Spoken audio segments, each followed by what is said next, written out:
한국 같은 소국은 대국의 보호를 받아야 합니다. 세계 최강 대국 중국인데 말도 안 되는 소리 하지 마세요. 여기 강의실에는 이른 아침부터 많은 학생들이 모여 있습니다. 중국인 학생이 날카로운 비판을 하자 지도 교수는 식은땀을 흘리며 당황해하고 있는데요. 도대체 무슨 토론이었길래 그러는 걸까요? 오늘의 사연은 호주 시드니 대학교 교수 조셉 킴 씨의 사연입니다. 저는 동북아시아 지역의 역사, 문화, 정치에 깊은 지식을 가진 전문가입니다. 오늘은 동북아시아학 강의의 마지막 수업이자 교수와 학생들이 토론을 통해 학기 동안 배운 내용을 정리하는 날이었는데요.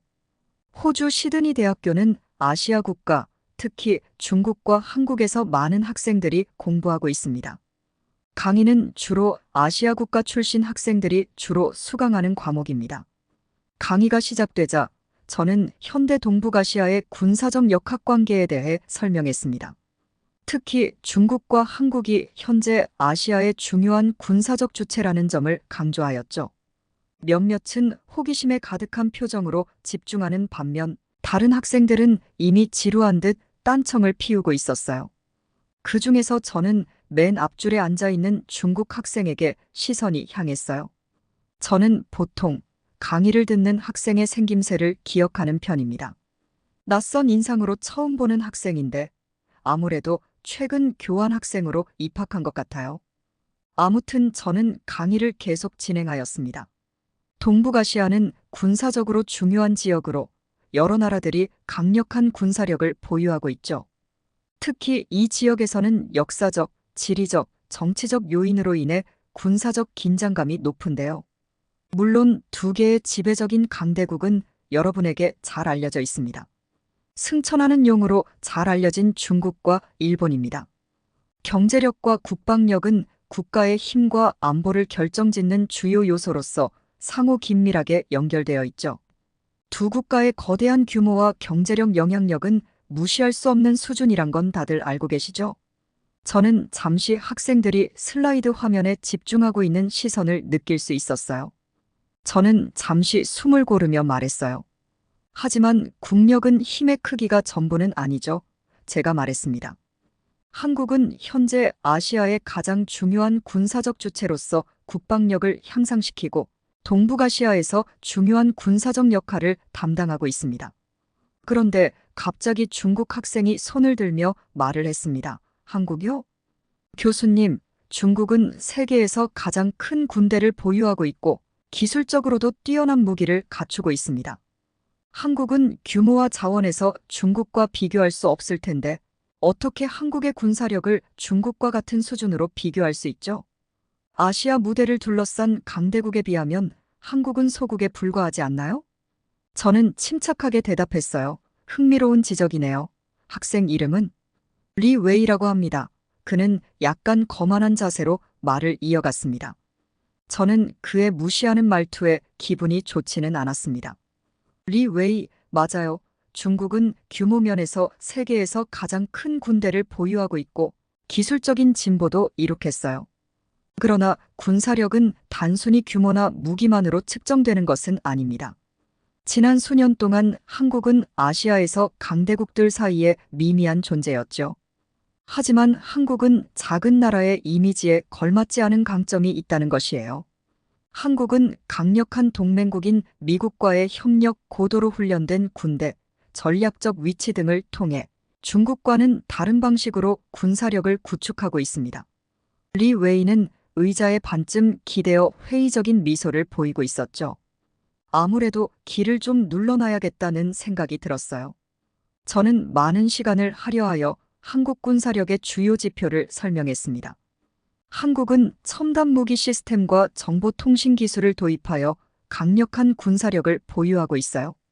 특히 한국의 전차인 K2 블랙팬서나 자주포 K9 썬더는 세계적으로도 뛰어난 성능을 자랑합니다. 한국 공군은 KF-35와 같은 스텔스 전투기와 F-15K 슬래미글, KF-16과 같은 다양한 전투기를 보유하고 있으며 차세대 전투기 KF-21 같은 최첨단 무기도 개발을 하고 있습니다. 또한 북한과의 수십 년간 대립 속에서 군사력을 강화해 왔습니다.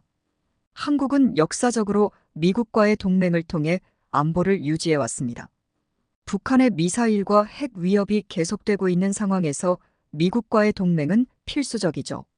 한국 공군의 고급 전투기와 정밀 유도 무기 시스템은 이러한 위협에 대응하기 위한 거예요.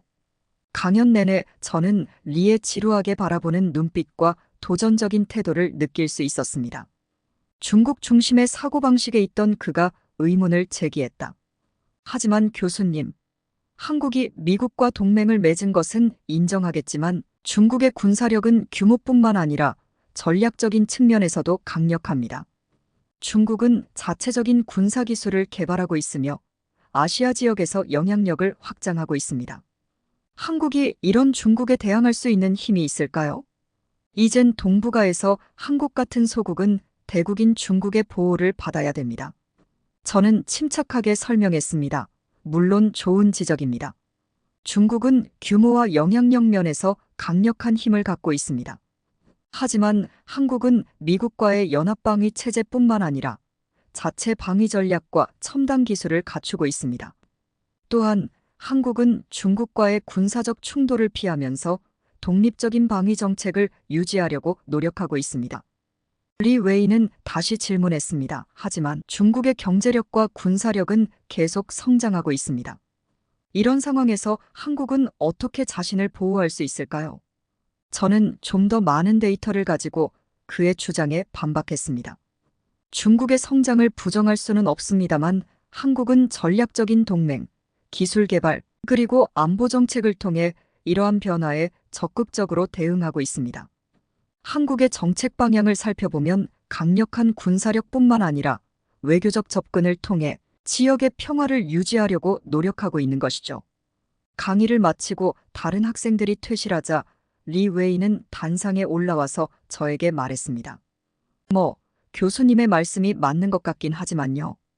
한국은 여러 기술 개발을 통해 장비의 현대화를 구축했지만 결국 동맹국 없이는 약한 나라이죠.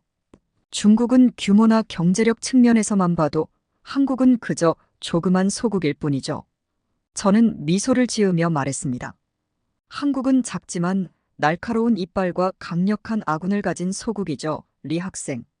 그리고 역사에서도 보면 큰 대국을 놀라게 한 적도 많죠. 저는 서로의 의견을 존중하며 토론하는 것을 좋아합니다. 리 웨이는 도전적인 눈빛을 보여주며 말했습니다. 그렇군요.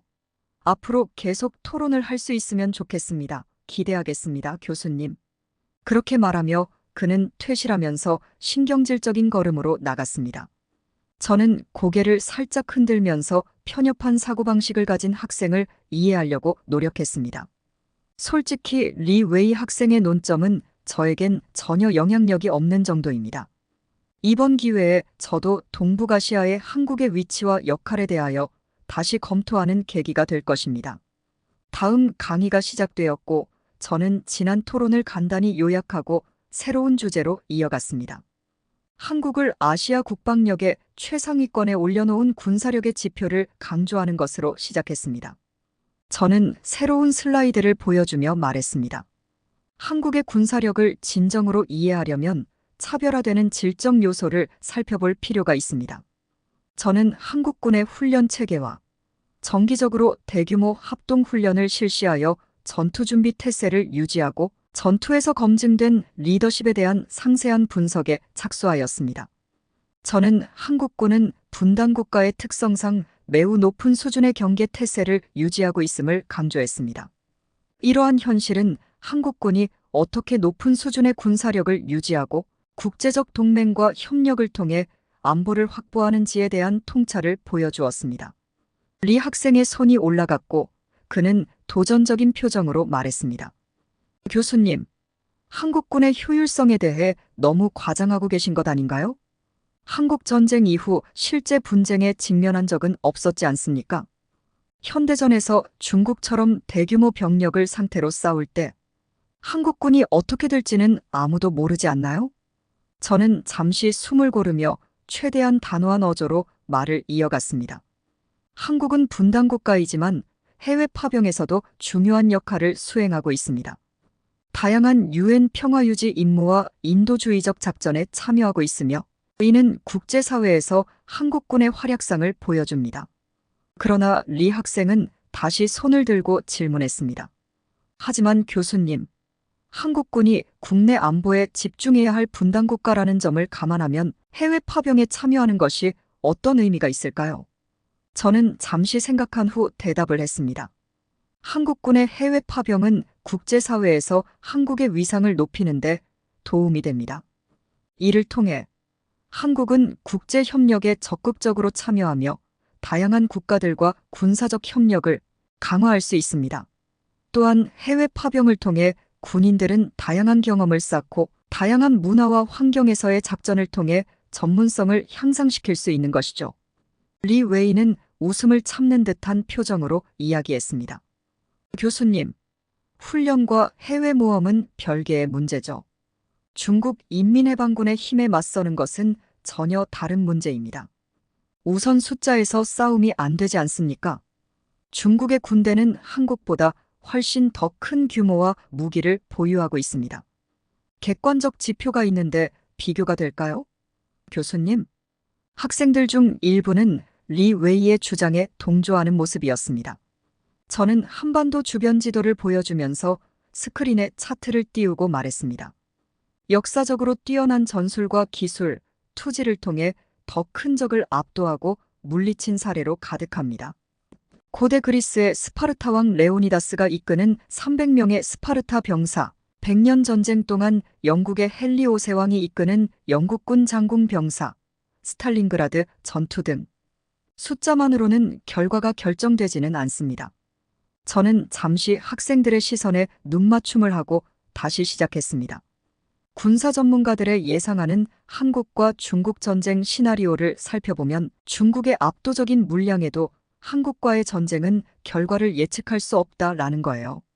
하지만 더 중요한 것은 한국이 홀로서 있지 않다는 것입니다. 한국은 강력한 힘의 배경 역할을 하는 동맹, 특히 미국과의 동맹에 깊숙이 편입되어 있습니다. 한국에 대한 공격은 단순한 1대1 대결이 아니라 세계 최첨단의 군대를 끌어들이는 더 큰 불길이 될 것입니다. 리 웨이는 납득할 수 없는 표정으로 반론을 제기하였습니다. 국익에 따라 동맹은 변할 수도 있습니다, 교수님. 미국이 정말 소국 한국 때문에 중국과의 갈등을 떠안고 과연 동맹을 계속될 수 있을까요? 저는 의구심이 듭니다.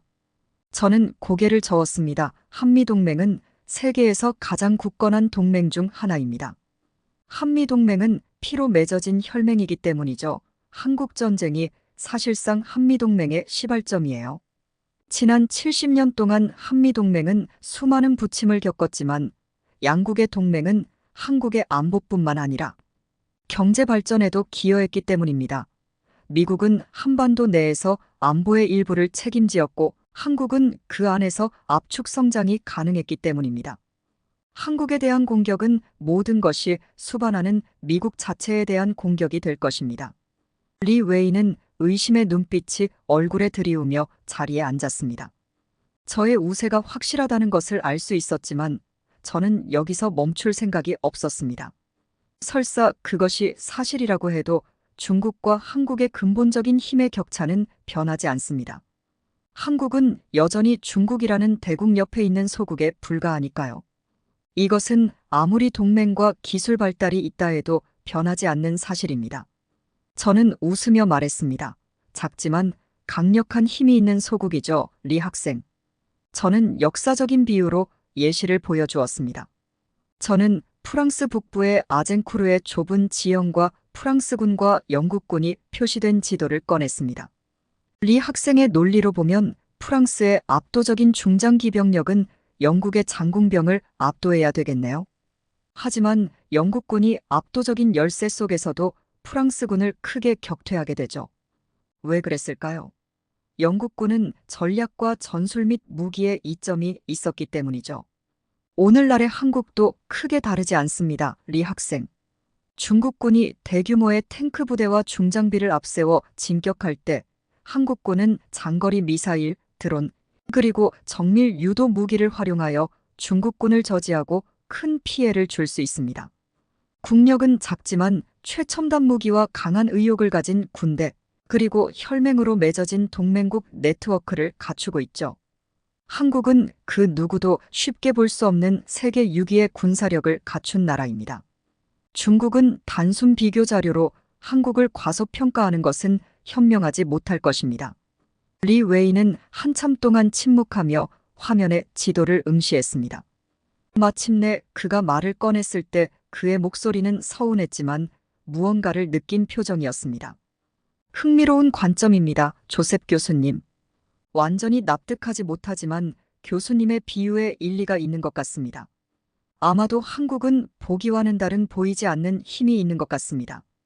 저는 만족감을 느끼며 고개를 끄덕였습니다. 작은 승리였지만 중요한 승리였습니다. 저는 리의 냉담한 확신에 균열을 내고 그의 선입견에 도전하는 증거와 씨름하기 만들었으니까요.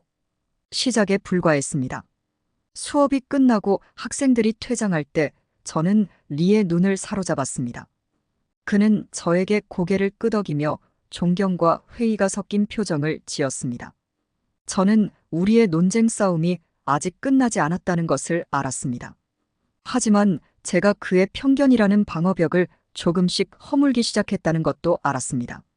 천천히, 그러나 확실하게 동북아시아 군사강국의 무대에서 한국이 정당한 위치를 차지해야 한다는 주장을 펼칠 것입니다.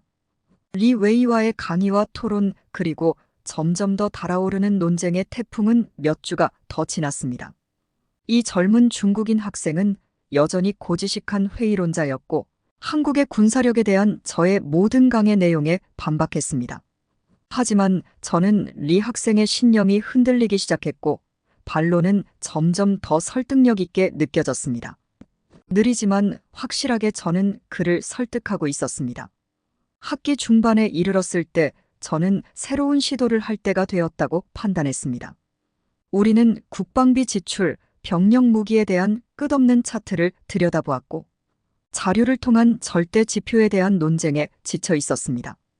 이제는 승패를 가르는 무형의 요소 즉 인정 요소를 탐구해야 할 때였습니다. 저는 그날 평소 아침보다 조금 더 빨리 뛰는 심장으로 기대감을 안고 강의실로 들어섰습니다. 오늘은 동북아시아 현대 역사적인 사건에 대하여 토론을 하겠습니다. 이번 주제는 한국전쟁으로 남북한 분단과 국제적인 대리전의 배경을 가진 사건입니다.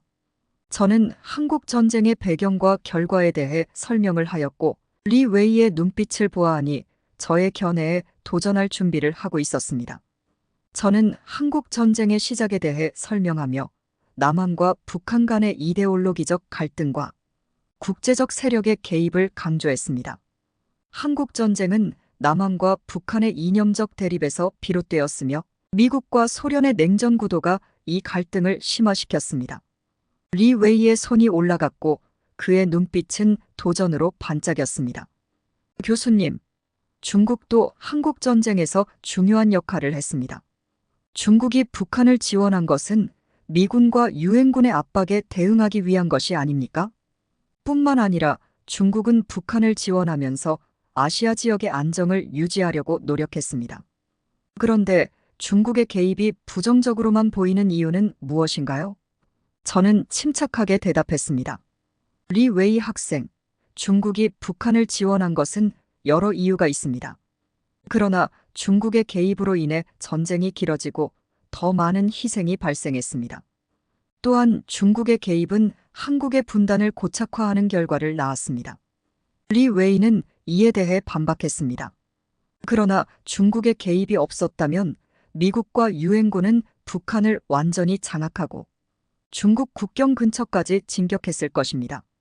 중국은 이를 막기 위해 참전한 것이고 이는 자국의 안보를 위한 정당한 조치입니다. 저는 다시 한번 설명했습니다. 중국은 자신의 안보를 위해 참전했지만 그로 인해 한국전쟁이 더 복잡하고 긴 전쟁이 되었습니다. 중국의 개입이 전쟁을 종식시키는데 도움이 되지 않았다는 점을 기억해야 합니다. 또한 한국전쟁은 북한과 남한의 분단을 초래했으며 이는 오늘날까지 이어지고 있습니다. 저는 설명을 이어갔습니다. 리 학생, 미국이 한국전쟁에 참전한 주된 이유는 공산주의의 확산을 막기 위해서였습니다.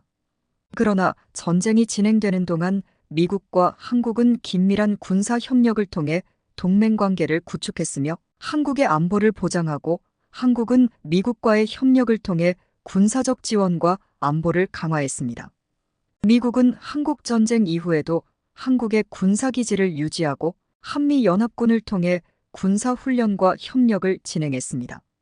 이러한 동맹 관계는 어쩌면 단순한 군사적 동맹이 아닌 전우로서 맺어진 것이라고 할 수 있습니다.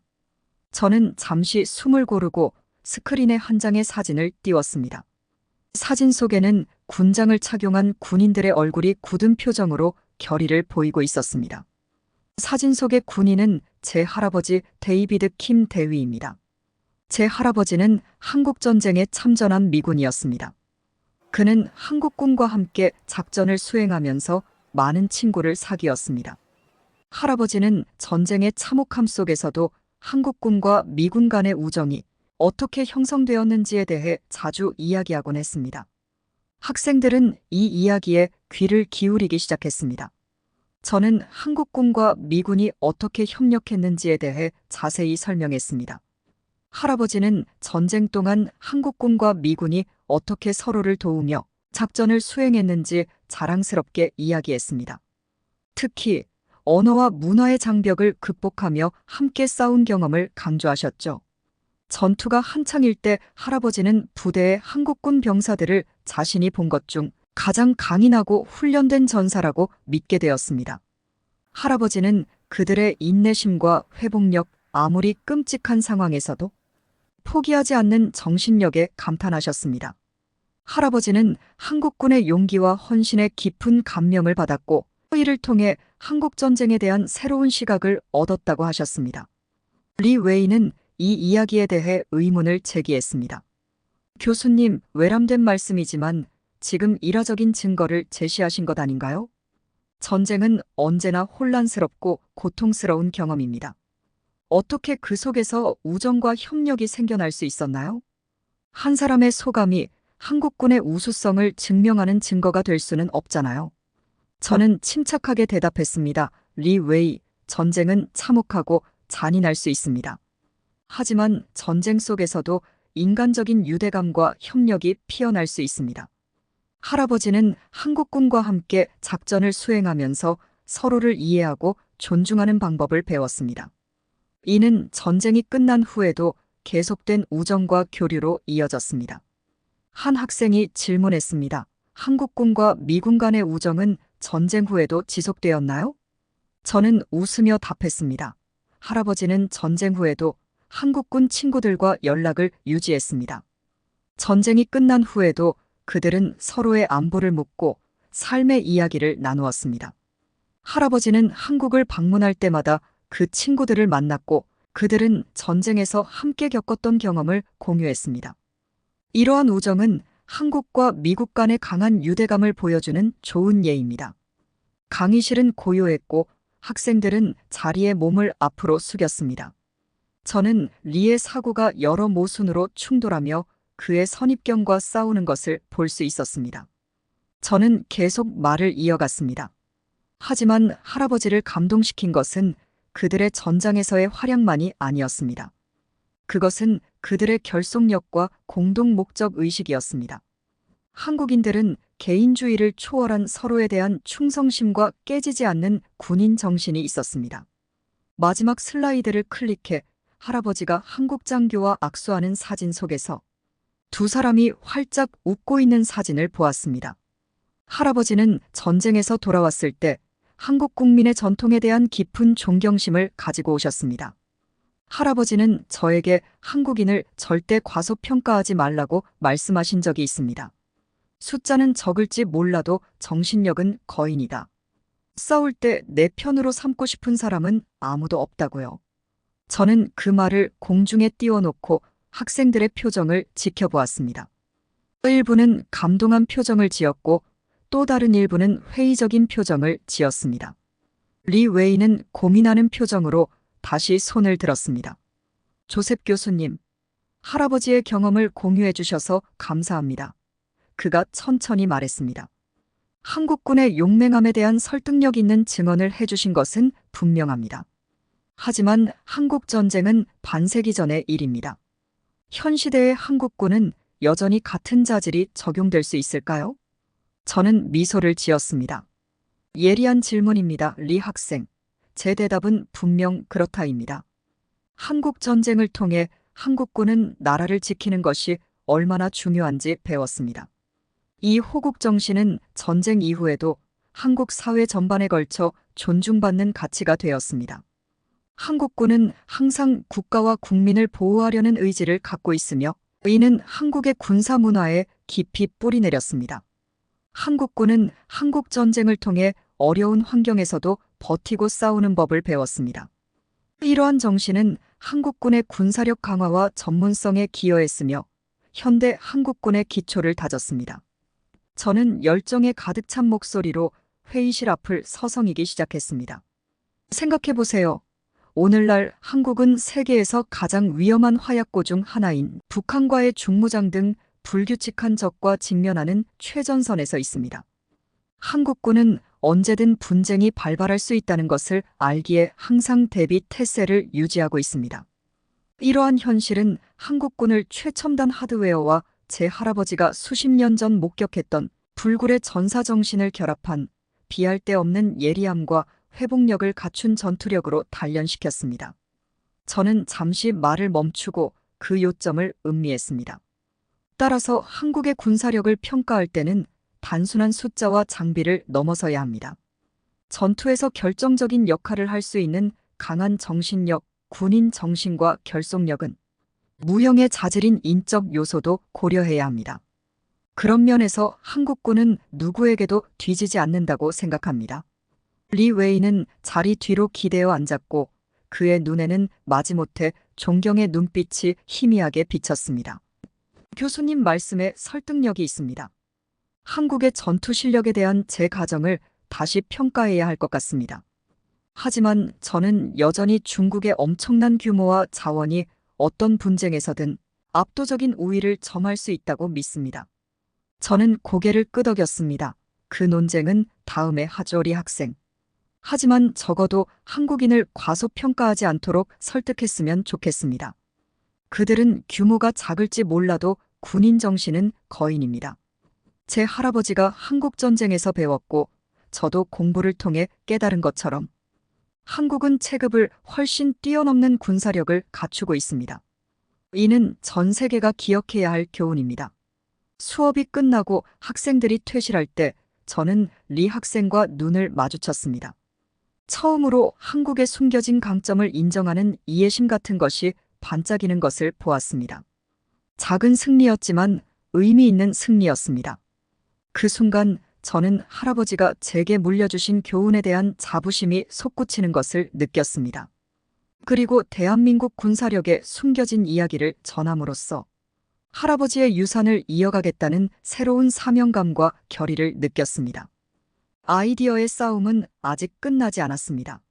하지만 할아버지의 지혜와 제 자신의 신념으로 무장한 저는 세계가 대한민국을 인정할 때까지 쉬지 않을 것임을 알았습니다. 한 번에 한 번씩 회의적인 마음에서 저는 할 수 있는 작은 나라, 거인들 사이에서 그 자리를 차지한 불굴의 동맹국의 사례를 만들었습니다. 그리고 다음 수업으로 이어졌습니다. 저는 전쟁 이후 수십 년 동안 한국군이 가벼운 무장을 한 헌병대에서 세계에서 가장 기술적으로 진보하고 전문적으로 유능한 군대 중 하나로 진화하는 놀라운 변화를 추적했습니다. 한국전쟁은 한국군에게 큰 도전이었지만 이를 통해 군사적 능력과 전문성을 향상시키는 계기가 되었습니다. 전쟁 이후 한국군은 다양한 측면에서 변화하고 발전했습니다. 저는 이 과정에서 미국은 한국전쟁 이후 한국군과 긴밀한 동맹관계를 유지하며 군사 지원과 훈련을 제공하였고 이를 통해 한국군은 첨단 기술과 장비를 도입하고 군사 교육과 훈련을 강화할 수 있었던 점을 강조하였습니다. 이 모든 과정에서 리 웨이는 회의적인 질문과 반론으로 저의 모든 주장에 도전하며 끈질기게 버티고 있었습니다. 하지만 저는 그의 저항에 균열이 생기기 시작했고 중국의 무적 패권에 대한 그의 확신이 압도적인 증거 앞에서 서서히 약화되는 것을 볼 수 있었습니다. 중국과 한국 전투기의 상대적 장점에 대해 열띤 토론을 벌이던 어느 날, 수업이 끝난 후 리는 생각에 잠긴 채 이마를 찡그리며 저에게 다가왔습니다. 그는 망설이는 목소리로 조셉 교수님, 우리가 논의한 주제에 대해 나름대로 조사를 해봤는데요. 그리고 한국의 군사력에 대한 교수님의 지적이 일리가 있다는 것을 인정하지 않을 수 없습니다. 특히 제한된 자원과 도전적인 전략적 위치를 고려할 때 한국군이 이룬 성과에 더 깊은 감명을 받았습니다. 저는 그의 말에 만족감을 느꼈지만 표정은 중립을 유지했습니다. 그 말을 들으니 기쁘군요. 리 학생, 특히 국가적 자존심 때문에 굳혀진 의문을 제기하는 것은 결코 쉬운 일이 아닙니다. 하지만 그것이 바로 학문을 추구하는 학생의 자세이죠. 리 웨이는 입가에 아쉬운 미소를 지으며 고개를 끄덕였습니다. 물론 맞습니다. 솔직히 말해서 중국의 방송과 교육을 통해 주입식으로 낙인된 편견입니다. 중국의 매체는 정부의 통제 아래 있으며 국가 선전의 주요 도구로 사용되고 있죠. 저도 유학 생활 중 이러한 모순을 알게 되었습니다. 이런 사고방식에서 벗어나기 어려운데 교수님의 강연을 통해 새로운 시각으로 사물을 바라볼 수 있게 되었습니다. 저는 그 청년의 지적 정직함에 존경심이 솟구치는 것을 느끼며 그의 어깨에 박수를 보냈습니다. 모든 교수들이 학생들에게 바라는 건 그것이에요, 리 학생. 꼬리에 꼬리를 물듯 계속 질문하고 고민하고 자신의 선입견에 계속 도전하세요. 그것이 진정한 배움의 길로 가는 것입니다. 리 학생이 저의 강의실을 떠나자 저는 의자에 기대어 조용한 승리감을 느꼈습니다. 한 학생의 마음이 열리기 시작한 것은 정말 보람찬 것이었습니다. 이제야 저는 한국은 쉽게 분류할 수 없는 나라였다는 것을 깨달았습니다. 작은 나라이지만 국제적으로 엄청난 영향력을 가졌습니다. 군사력과 경제력뿐만 아니라 문화로 세계에 큰 영향력을 끼치고 있는 것입니다. 다양한 해외 파병을 통해 한국은 동맹국과의 끈끈한 협력을 강화하며 세계 무대에서 그 저력을 인정받는 강력한 군대로 인식되어 있습니다. 특히 군대는 회복력과 적응력이 놀라울 정도로 뛰어났으며 분쟁의 도가니 속에서 단련되어 그 경험을 통해 더욱 강해진 군대였습니다. 하지만 저는 한국을 진정으로 차별화하는 것은 병력 숫자나 기술 사양보다 눈에 보이지 않는 무엇이 있음을 저는 깨달았습니다. 그것은 바로 한계나 제약을 받아들이지 않는 고집스러운 국민성이 있습니다. 전쟁으로 폐허가 된 후진국에서 세계적인 산업 강국으로 성장하였고 그 바탕이 되는 불굴의 정신은 군대에도 살아 숨쉬고 있었습니다. 침략과 점령, 분단 그리고 수십 년간 지속된 북한과의 갈등을 극복하고 온전할 뿐만 아니라 번영을 일관했습니다. 하지만 그 모든 놀라운 업적에도 불구하고 한국은 이상하게도 여전히 과소평가되어 왔고 그 기여와 역량은 간과되거나 무시되는 경우가 너무 많았습니다. 저는 학자로서 한국에 대한 조명을 바로잡을 수 있도록 최선을 다할 것입니다. 강의와 논문, 책 등 제가 할 수 있는 수단을 통해서 교육하고 전파할 것입니다. 저는 할아버지가 수년 전에 저에게 들려주셨던 용기와 희생에 대한 이야기를 떠올렸습니다. 어떻게 보면 저는 전쟁의 전문업이 아니지만 지식의 확장과 배움을 추구하면서 한국의 전사정신의 교훈을 습득하였고 평생을 이 순간을 준비해왔다는 것을 깨달았습니다. 저는 학자로서 그 교훈을 전수하고 새로운 세대에게 동북아시아의 작은 용 한국에 대하여 많은 것을 전달해야 할 의무를 가지게 되었습니다.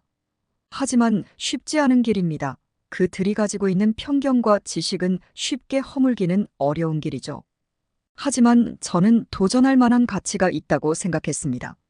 결국 이 학문은 저에게 단순한 연구 이상의 의미가 있었기 때문입니다. 할아버지로부터 물려받은 신성한 신뢰와 개인적인 사명이었습니다. 전 세계가 한국을 이해하고 그 바탕이 되는 정신과 진정한 실력을 인정할 때까지 쉬지 않을 것입니다. 앞으로의 길은 길고 험난할 것이고 수많은 장애물과 반발이 있을 것입니다. 하지만 저는 흔들리지 않는 신념으로 무장하고 헤쳐나갈 준비가 되어 있었습니다. 저는 다시 강의 노트를 넘기며 자신감에 차 있었습니다. 저만의 전투는 시작되었고 끝까지 밀고 나갈 수 있습니다. 그리고 승리할 것입니다. 그리고 저는 강연과 논평 그리고 논쟁을 통해 지식인으로 포장된 회의론자의 고정관념을 무너뜨리고 그 역사를 밝혀낼 사람이 될 것입니다. 제가 준비해온 내용은 여기까지입니다.